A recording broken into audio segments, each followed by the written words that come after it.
क्योंकि three finger तुम सभी के सभी सीखना चाहते हो, लेकिन सवाल तो यही है ना कि सीखे तो सीखे कैसे।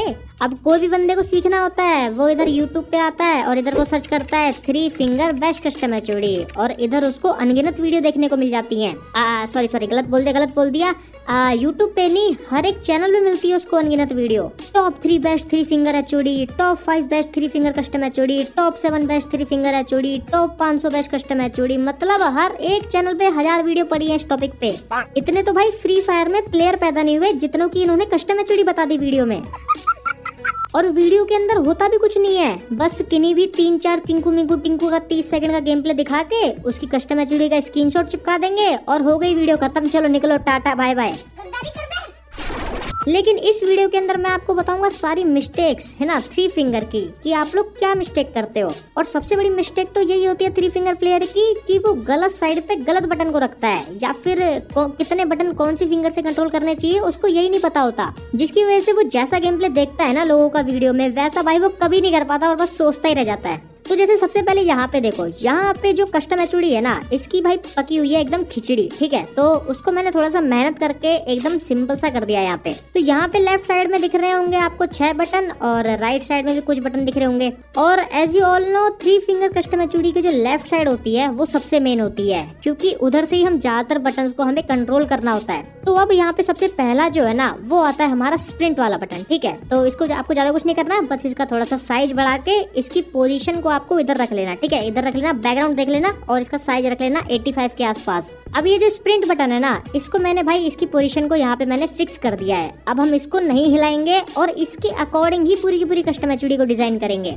अब स्प्रिंट बटन जो है वो सबसे पहले हमारे वेपन स्विच बटन को अफेक्ट करता है। मतलब ये है कि जब हमें किसी बंदे को वन टैप मार के स्विच रन करना होता है तो हम पहले फायर करने के बाद स्विच बटन दबाते हैं, उसके बाद रन बटन दबाते हैं। तो अगर स्विच बटन को आप अगर उसी पार्ट में रख दोगे जिस पार्ट में स्प्रिंट बटन रखा हुआ है, तो फिर तो आपका स्विच रन करने में ना एक टाइम गैप आ जाएगा। मीन्स आप फास्ट स्विच वन टैप नहीं मार पाओगे कभी भी, ठीक है। और स्विच रन फास्ट नहीं कर पाओगे, जैसा कि आपको यहाँ पे दिख ही रहा होगा, क्योंकि इधर जो मेरे दोनों बटन है ना मुझे उनको दोनों को एक ही फिंगर से प्रेस करना पड़ रहा है। इसीलिए स्विच बटन को आपको कभी भी स्प्रिंट वाले बटन वाले पार्ट में नहीं रखना है, ठीक है। आपको स्विच बटन को इधर रखना है, जिससे कि आप फास्ट स्विच वन टैप मार पाओगे, बिल्कुल भी टाइम गैप बीच में नहीं आएगा, ठीक है। स्विच और रन के बीच में कुछ भी टाइम गैप नहीं आएगा, डायरेक्ट फास्ट लगेगा, ठीक है। तो इस बात का जरूर ध्यान रखना।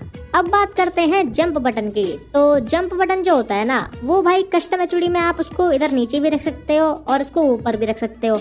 और अगर मेरी मानो तो अगर आप भाई एकदम बिगनर हो तो भाई आपको ऊपर से बेस्ट तो आपको कोई लोकेशन रहेगी ही नहीं, ठीक है। और राइट स्टार भी पहले भाई ऊपर रख के ही, मतलब अगर राइट स्टार की कस्टम एचओडी देखोगे पहले की जब वो थ्री फिंगर में खेलता था तो वो भी भाई ऊपर रख के ही खेलता था अपने जंप वाले बटन को, क्योंकि जंप वाले बटन को ऊपर रखने से ना हमारा क्या होता है, हमारी जो थर्ड फिंगर होती है एक तो वो जल्दी से एक्टिवेट हो जाती है, ठीक है। क्योंकि हमें एक मैच में ज्यादा बार उस पर क्लिक करना होता है, जिससे कि जल्दी प्रैक्टिस हो जाती है हमारे थर्ड फिंगर को उधर क्लिक करने की। और प्लस काफी ज्यादा आपकी आसान हो जाती है कस्टम एचओडी, ठीक है। तो आप अपने जंप बटन को उधर ही रख लेना। अब बात करते हैं हम क्राउच बटन की और ग्लू वॉल वाले बटन की। तो जैसा भी मैंने आपको बताया था कि स्प्रिंट बटन और वेपन स्विच बटन को एक ही पार्ट में रखोगे तो फंस जाओगे, ठीक है। मतलब एक टाइम गैप आ जाएगा। वैसे ही ये जो क्राउच बटन और ग्लू वॉल वाला बटन है ना इसको भी आप एक पार्ट में नहीं रख सकते कभी भी।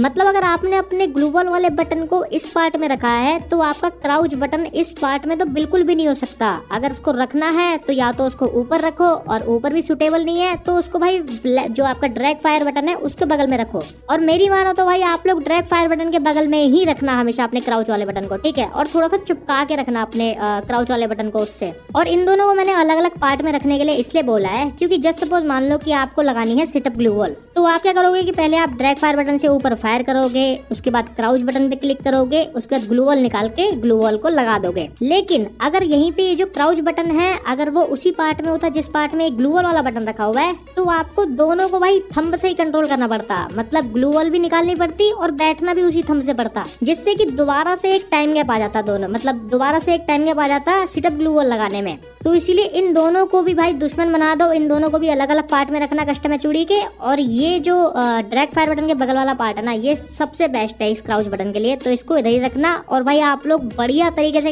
ये जो सिटअप ग्लू वॉल होती है इसको आप लोग बहुत फास्ट लगा पाओगे, आप लोग करके देखना। अब बात करते हैं अपने एक और सबसे मेन बटन की, जिसका नाम है भाई लेफ्ट फायर बटन। और ये वाला बटन ही ज्यादातर लोगों की कस्टम एचडी में गलत तरीके से रखा होता है, ठीक है। वो जो अभी मैंने 2 बताए थे कॉम्बिनेशन, वो भी गलत रखे होते हैं, और ये जो लेफ्ट फायर बटन है ये भी गलत तरीके से रखा होता है, जिसकी वजह से गेम प्ले उस लेवल का लोगों को दिखता ही नहीं अपना। तो करना क्या है, जैसे कि ये जो आपका लेफ्ट फायर बटन है ना, इसको आपको भाई हमेशा का मतलब हमेशा आपको इसको थर्ड फिंगर से कंट्रोल करना है। अगर आप सोचोगे कि भाई आप लोग ड्रैग फायर बटन से ग्लू वॉल लगाओगे तो भाई तो फिर आपकी ग्लू वॉल कभी भी फास्ट नहीं लगने वाली, ठीक है। आप लोग बैकरन ग्लू वॉल है ना, तूफान, जो भी ग्लू वॉल होती है, बवंडर टाइप की ग्लू वॉल होती है, वो आप नहीं लगा सकते। जो ड्रैग फायर बटन होता है उससे नहीं लग सकती ये सब ग्लू वॉल। आपको लेफ्ट फायर बटन पे ही थर्ड फिंगर से टैप टैप करके ग्लू वॉल लगाना पड़ेगा। अब जैसे आप लोग यहाँ पे एक एग्जांपल ले लो, मान लो कि मुझे यहाँ पे लगानी है सिटअप ग्लू वॉल, तो मैं क्या करूंगा कि पहले मतलब कुछ भी ऊपर फायर करूंगा अपने ड्रैग फायर बटन से, उसके बाद मैं क्या करूंगा अपने थंब से अपने ग्लू वॉल को निकालूंगा, ठीक है, बाहर। उसके बाद मैं क्राउच हो जाऊंगा। उसके बाद अगर मैं क्राउच होने के बाद अगर मैं ड्रैग फायर बटन पे जाऊंगा उसी थंब से क्लिक करने के लिए, तो टाइम नहीं लग जाएगा,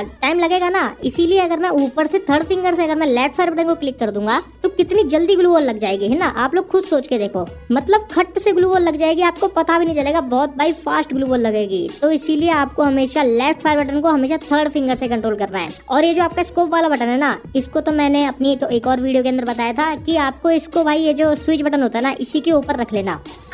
तो अब हमारी जो कस्टम एचडी है वो फाइनली बनके रेडी हो चुकी है। तो आप लोग इनकी थोड़ी बहुत पोजीशन को लेफ्ट राइट या फिर अप डाउन कर सकते हो, या और थोड़ी बहुत इसके पोजीशन को भी अप डाउन कर सकते हो। लेकिन उस बात का हमेशा ध्यान रखना कि लेफ्ट फायर बटन पे आपको थर्ड फिंगर से ही क्लिक करना है। स्प्रिंट बटन और वेपन स्विच बटन एक पार्ट में कभी नहीं होने चाहिए, और ये जो ग्लू वॉल बटन और क्राउच बटन है ये भी एक पार्ट में बिल्कुल नहीं होने चाहिए। और ये वाली जो कस्टम एचडी है इसको कोई भी बिगिनर बंदा भी आसानी से यूज कर सकता है भाई, पहले दिन से यूज कर सकता है इसको, ठीक है। एकदम बिगिनर फ्रेंडली कस्टम एचडी है, और इसके अंदर आप लोग बहुत तगड़े लेवल का भी गेम प्ले कर सकते हो। बस आपको थोड़ी सी प्रैक्टिस चाहिए, ठीक है। थोड़ी बहुत प्रैक्टिस तो हर चीज की चाहिए होती है, तो थोड़ी बहुत प्रैक्टिस कर लेना, आराम से हो जाएगा। और अगर आपको कोई और डाउट रह गया है कस्टम एचडी में, तो आप लोग सिंपली इंस्टाग्राम पे आके मुझसे पूछ सकते हो सिंपली, ठीक है। मैं उधर लोगों को बताता रहता हूँ। और इस वीडियो को लाइक नहीं मारा, फटाफट से वीडियो को लाइक मार दो, चैनल को सब्सक्राइब कर दो। मिलता हूँ मैं आपसे किसी नए